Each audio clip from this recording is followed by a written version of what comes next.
माझं नाव साक्षी मोहन सलगर, मी D.Ed. मध्ये शिकते। तर डॉल्बीमुळे आपल्याला आहे ना, जेव्हा आपण रस्त्यावरनं डॉल्बी जेव्हा जातो तेव्हा आपल्याला खूप त्रास होतो। त्याची लाईट असू द्या, त्याचा आवाज असू द्या, त्यामुळे आपल्याला खूप त्रास होतो। घरी बसलेले जे वृद्ध लोक आहेत, लहान बाळ आहेत, त्यांना सध्या आवाजाचा खूप त्रास होतो। त्यामुळे हार्ट अटॅकचे किंवा लहान बाळांना कानाचे असे खूप काही प्रॉब्लेम होतात। त्यामुळे आपण आहे ना, डॉल्बी हा बंद केला पाहिजे। आज आपण पाहतो की पडत्या पावसात देखील सर्व जाती धर्माचे विद्यार्थी या ठिकाणी डॉल्बीला विरोध करण्यासाठी रस्त्यावर एकवटले आहेत। आणि काल सोलापुरात गणेश मूर्तींची स्थापना झाली, अत्यंत उत्साहात झाली। सोलापुरातील बहुतांश मंडळांनी डॉल्बी लावलाच नाही, त्या मंडळाचं देखील मी त्यांचे चरण पकडून आभार मानतो।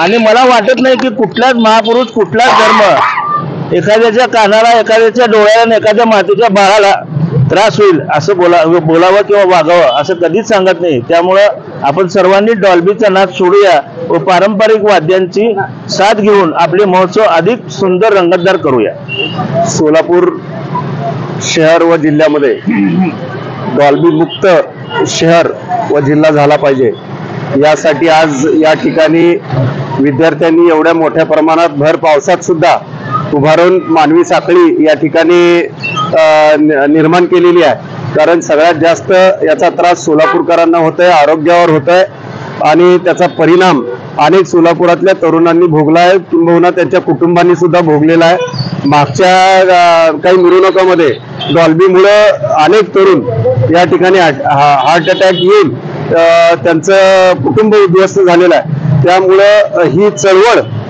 सोलापूरमध्ये उभी राहिली आहे। मी प्रथमतः त्याचं एक कार्यकर्ता, मंडळाचा कार्यकर्ता म्हणून, राजकीय नेता म्हणून सुद्धा मी याचं मनापासून स्वागत करतो।